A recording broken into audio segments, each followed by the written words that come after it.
Welcome to American Medicine Today. I'm Kimberly Bonati alongside Ethan Youker and world-renowned orthopedic surgeon, Dr. Alfred Bonati. So our next guest has spent his life's work as a comedian and internet sensation with millions of followers, unapologetically standing for freedom, fun, and encouraging people to free themselves from fear. Welcome JP Sears to the show, author of the new children's book, Chomp Chomp Chomp, the Snap Fast Challenge. Hey there, guys. Thank you for having me. Certainly. So you're arguably kind of one of the funniest comedians and satirists on the internet, you know, with that conservative slant, but you weren't always political. Is that correct? And how did you actually make the switch to come to the right side? Yeah, that is correct. And of course, you know, self-proclaimed, I'm the funniest comedian. Nobody's ever been funnier. I agree. Very kind words. But I used to not be into politics whatsoever, nothing to do with my comedy. But then spring of 2020, we all know what happened. And that's what woke me up to realize freedom is my number one value. And, at that time, and still, I think a bit to this day, freedom kind of became a bit of a politically divided issue in the U.S. And I was just following my heart, following my own critical thinking, realizing freedom matters. And, freedom, we can't take it for granted. So I decided I'll use my work. I'll use the language of comedy as a way to stand up for what's most important to me, which is freedom. So a little bit of a career transition within my career 3 years ago, as now, as you mentioned, and fair enough, I'm considered a conservative comedian. That's definitely new to me the past few years, but I love it. Yeah, well, I'm sure. And you just said making the transition. Speaking of transitioning, that's one of many topics that are sort of hot button issues in America today. Trans rights, the whole woke ideology thing, the border administration. But just give us your take on what's going on in America today.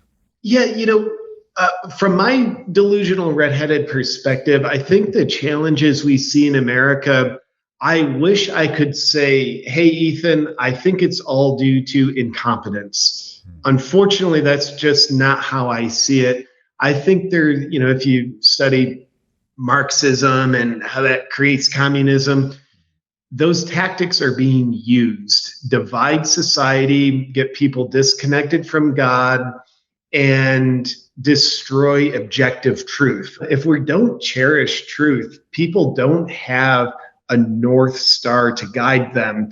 And thing is, people need a North Star to guide them. And ideally, I would say that's God, that's their own critical thinking, that's their heart. But if people are disconnected from that because we've outlawed truth because it's uninclusive, then that makes people very controllable to those who put themselves in charge of being people's North Star. So unfortunately, that's what I see happening in our country with all the disastrous things that are surrounding us. And then, of course, you have somebody like Hillary Clinton, and she's making headlines for kind of proposing the MAGA extremists need formal deprogramming. And you kind of liken it to Orwell's book, 1984. Why don't you elaborate? Yeah, first off, Hillary, if you're watching, put me at the top of your list. Apparently, I need a lot of deprogramming. No, we need you. If I was advising Hillary, I would, and I wouldn't, but if I was, I would say, Hillary, we understand you think that. We understand you want that. But don't say that out loud. It lets people know who and how you actually are. And, the insanity for her to think like, hey, people who don't support me, I want them deprogrammed. And I wonder why they don't support me, someone who wants to deprogram people who don't support me. Right. Well, it's a little bit tyrannical, Hillary. So also, in case anybody needs an update, Hillary is not an elected leader.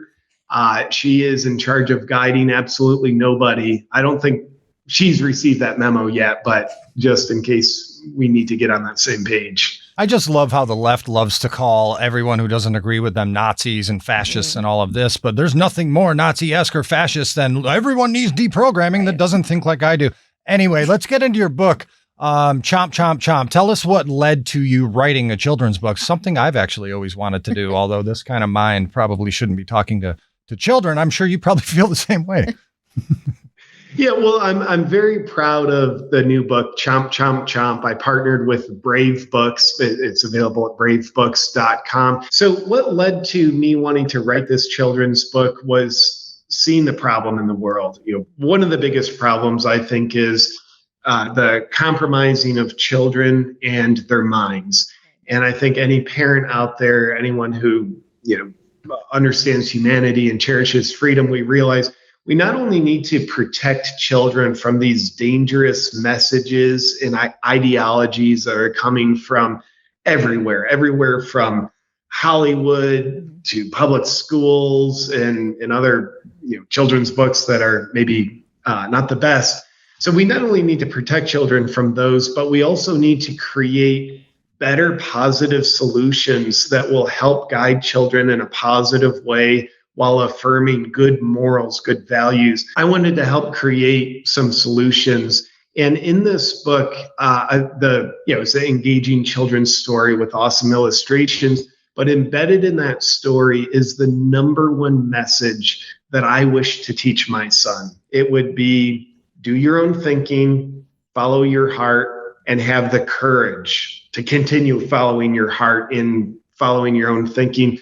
So I wanted to bring that message to make it available to families all throughout the country because that message is needed. Well, we've teamed up with Brave Books multiple times. Dan Crenshaw wrote a book. I believe Kirk Cameron, maybe even Kevin Sorbo. Several people we've had on the show. So welcome to the family, I guess. We love the work that they do there. Real quick, I wanted to ask you, first off, pump your YouTube channel, because people, if you have not seen JP Sears videos, you're missing out, A, and B, he's just phenomenally hilarious. Where can people find your work? Yeah, on YouTube and Rumble as well. Just type in Awaken with JP and you'll find my channel. And of course, I'd be honored if you chose to subscribe and watch my content. And if you don't like it, of course, free country, don't watch it. But Awaken with JP on YouTube and Rumble. And do you personally have a favorite video of yours? Really, my favorite video I've done, it was released maybe about 2 years ago. It was on mandating life jackets. And I was using life jackets as a metaphor to represent the, pharmaceutical mandates they were trying to usher in. A purposeful message, but a tough message to get across censorship lines. So I'm very proud of creating a way to do that and getting it out in a, hopefully entertaining form. We absolutely adore you here at American Medicine Today. Thank you so much for being on the program. JP Sears, author of the new children's book, Chomp Chomp Chomp, the Snap Fast Challenge. Heck yeah. Thank you so much for having me, guys. And thank you for helping plug the book. It's a great support. Well, that's all the time we have for this segment of American Medicine Today. We'll be back after the break. Don't be screwed by lesser spine institutes who bait you with minimally invasive procedures, then switch to screws, rods, disc replacements, and hardware. At Bonati, no metal hardware fusions are ever used. Bonati invented the precise tools necessary to minimize surgery, scarring, anesthesia, and recovery. So successful are the Bonati Spine Procedures, they consistently reflect 98.75% patient satisfaction. Over half our patients have suffered from failed back and neck surgeries at other facilities. Bonati succeeds where others fail. Kenneth is a truck driver from Alabama and started having back pain that impacted his ability to work. I was having some problems with my back, with spinal and lateral stenosis. Spinal stenosis is a common condition treated at the Bonati Spine Institute. As our population gets older, more people's spines degenerate with age, and the older we get, the more degeneration in our spines, which ultimately, in some people, lead to spinal stenosis. Spinal stenosis being caused by disc bulging into your spinal cord, facet joints growing into your spinal cord or into your nerve, can be treated by removing some bone and removing some disc to make, ultimately, more space for your tube of nerves. Imagine, I'm going to use my fingers, that my fingers were your facet joint. As they form bone spurs, they grow in size. And like my fingers, they start growing in and in and in until they touch and squeeze your nerve. So we have to remove some of that extra bone on your facet joints that's digging in and squeezing your nerves. This bone is shaved away. The procedure for that is called facetectomy or facetotomy, which just means to remove some of the facet joint. To also make space for the center part of the spinal cord, we have to remove some of the lamina. And you may have heard the term laminectomy or laminotomy. All that means is to remove some of this bone, usually at above the disc and some below the disc, and that will make space for the spinal cord. At the same time, here's the facet joint. We shave that facet joint away from your nerve, and we shave it from the bottom upwards away from your nerves. The treatment for foraminal stenosis is to make the hole bigger, which is called foraminotomy, which means to remove bone in the foramen, and that's what the term means. That again is done by removing some lamina on the side of your spinal cord, then getting inside and in a sense making the hole bigger by removing bone and disc that's in the hole. So those are the procedures related to spinal stenosis. Kenneth's pain was located in his lower back and radiated down his legs, impacting his ability to get in and out of his truck without help and walking even short distances. I could walk. It just depended on the day. Some days it took. I could walk and without much pain, and some days I couldn't. I'm a truck driver. Some days I couldn't even get out of the truck. It wasn't pleasant. Once you're in the driver's seat, it's one thing. You're there, but the in and out of the truck was becoming a lot more difficult. I knew I had to do something. Kenneth tried numerous conservative treatments to eliminate his pain, but soon discovered that nothing worked for very long. I'm a big believer in chiropractic. I've always done chiropractic care. I've done massage therapy. I went through the routine where they give you the shots in the back, but it got to the point that none of that was helped temporarily, but it wasn't long lasting. Kenneth knew he needed to seek out a surgical solution for his pain and scheduled a procedure with a surgeon near his hometown. When it didn't work out, he started searching for other options and found the Bonati Spine Institute. I actually had a surgeon lined up here, and a month or so before I was supposed to have surgery, he had a stroke. So I started researching online and came across Bonati. And, I liked what I read. I liked all the reviews that I read. So I contacted Bonati. I sent them the disc of the MRI. They said they thought they could help me. Well, I read reviews online, and all the reviews were good, glowing. I like the fact that it was just a very small incision, and that it was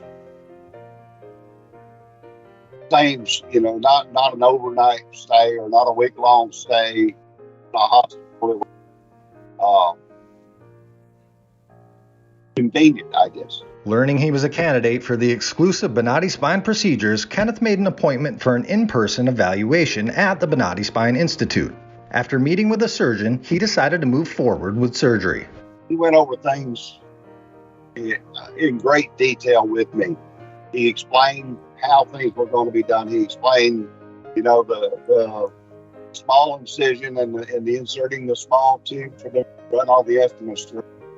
But in addition to that, he took the MRI and he broke it down for me and showed me exactly what he was going to do, where he was going to be working at, and what area he thought was the trouble.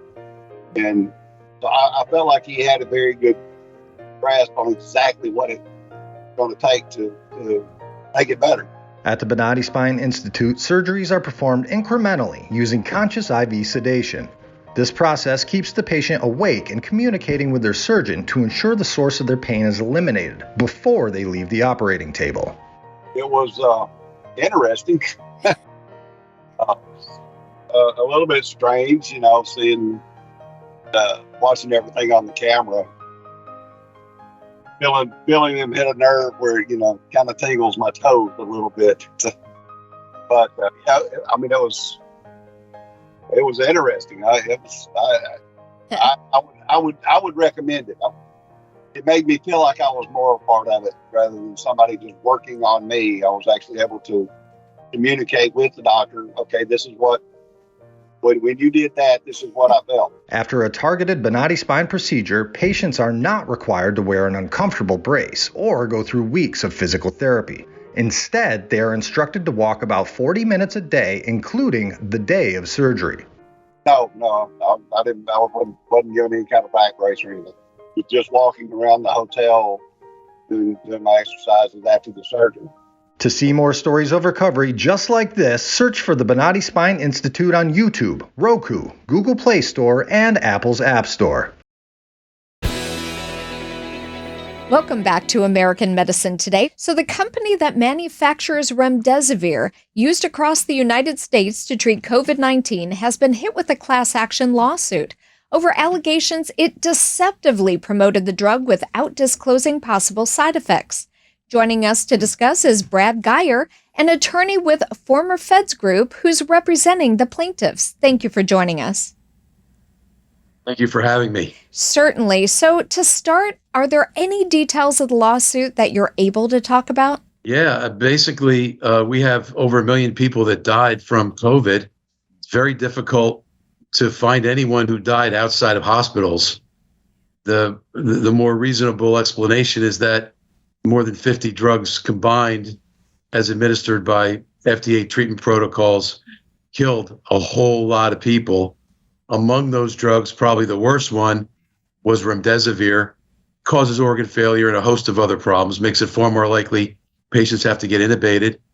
And as we allege in the suit, none of those things were provided. None of that informed consent was provided to victims of the drug. Well, and obviously that's the crux of the case. Now, as far as I understand, 2 California residents were actually part of lodging the suit, one of which is a widow of a man who died after receiving Remdesivir.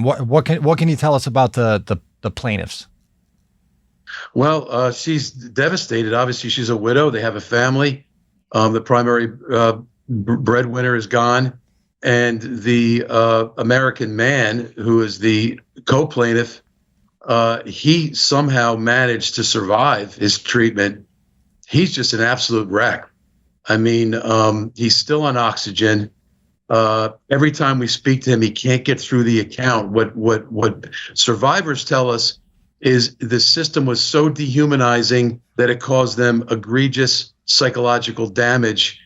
This happened more than a year ago, and the survivor is still at the beginning stages of any kind of a recovery. And you call Remdesivir a terrible drug. Why don't you tell us about some of those awful side effects, detrimental side effects? Remdesivir is a terrible drug. It was on its way to flunking its second Ebola testing in August of 2019. It killed so many of the study participants that a compassionate oversight board had to come in and tell them to stop using it. The letter that was issued by the compassionate oversight board, I believe, was slow rolled. It wasn't released until December of 2019. But by November, you can see the fingerprints of the entire system just moving towards a regime where the FDA treatment protocols were going to use Remdesivir as a first line of defense. Simultaneously, there were extensive efforts that involved grant fraud and other kinds of research fraud to sabotage hydroxychloroquine and ivermectin, both of which are completely safe drugs. It is illogical and unconscionable that our alleged public healthcare agencies decided to use this extremely dangerous drug, which in regards to side effects, it basically causes organ failure. It causes your kidneys to fail. We have over 1,100 eyewitness accounts now of victims with their medical records. And you can see on day 2, 3, 4 of using Remdesivir, kidneys start to tank. That's a big problem. The nurses started to know it. They started to sense that this wasn't the miracle drug that they were told by the FDA and the CDC that it was going to be. They started to try to prevent use of it, but these protocols were locked in. Right now they're trying to make it out like it wasn't mandatory. Mm-hmm. But for all intents and purposes, if you wanted to keep your medical license, it was mandatory. Why was the FDA and the government and the CDC so just hell-bent on using remdesivir when, as you mentioned, hydroxychloroquine, ivermectin, many other drugs that are fairly cheap and seem to be much more effective are available? If we're allowed to get into discovery, I want to get all that information, all the communications between Gilead. Also, this is not very well known because aside from a couple press releases, no one focused on it. It seems as if Pfizer may have been the ultimate manufacturer of remdesivir, shockingly enough. So for anybody not, getting relief or benefit from remdesivir, the coercion that and the fear that was created by just the entire medical system coming up with protocols that really didn't treat COVID also worked to coerce Americans to get the Pfizer vaccine. So we really have a moral hazard of the highest order. We're going to need to get in there, get discovery.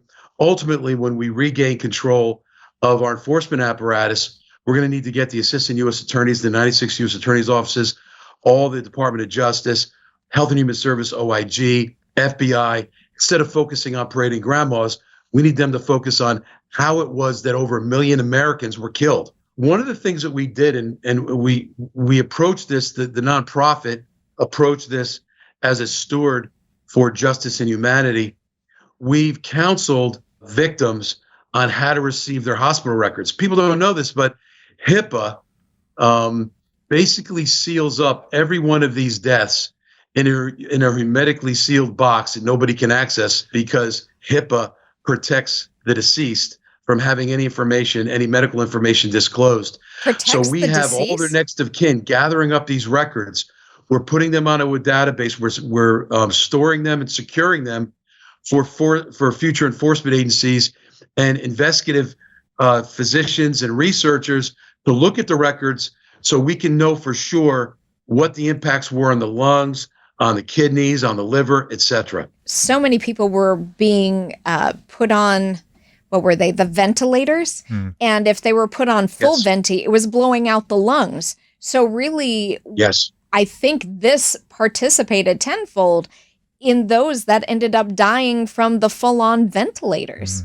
Nobody was given a choice. I mean, we have one of the things we've done is we've documented the treatment that Americans got in all. I think we have 49 states now. These people didn't have the slightest clue what was being done to them. Nobody explained anything to them in many or most cases, and they were.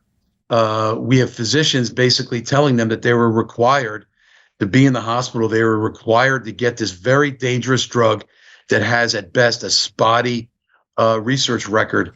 I don't know who made these decisions. We got to find this out, that we were going to force everybody to use this failed drug. It's very dangerous. We're going to take a short break, but we'll continue our conversation with Bradford Geyer after this.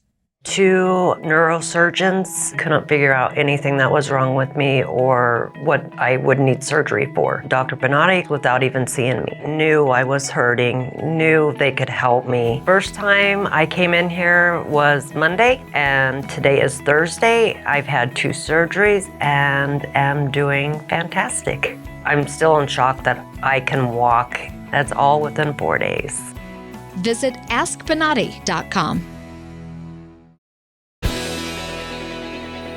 Welcome back to American Medicine Today. We're continuing our discussion with special guest Bradford Geyer, highlighting remdesivir. So what do you expect the outcome to be if you are successful with the lawsuit? And will there truly be accountability if Pfizer's really behind this?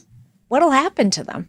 Well, again, all of this is building a moral foundation and a factual and evidentiary foundation to essentially embarrass our enforcement agencies to get back into the realm of enforcement against grant fraud, procurement fraud, research fraud.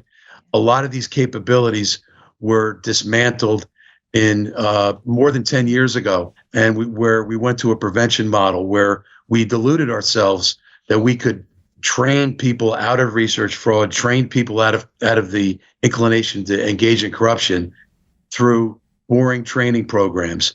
And we took the deterrence that was provided by an active, deployed FBI, constantly going over contracts, constantly going over grants, constantly going over research decisions with conflicts, to one where, you go to a meeting quarterly and we all pretend like nothing happens.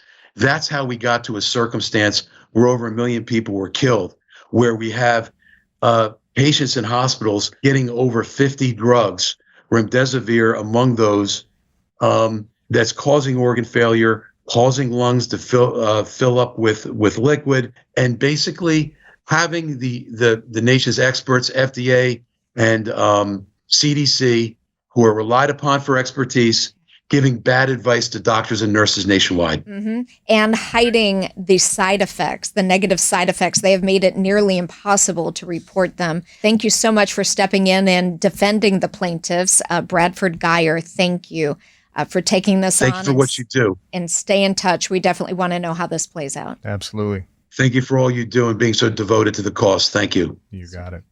Well, that's all the time we have for this episode of American Medicine Today. Join us again next time, and thank you for watching. If you have any comments or questions, contact us at the numbers below. Or you can tweet at Dr. Bonati using the hashtag American Medicine Today or hashtag AMT. We would like to hear from you.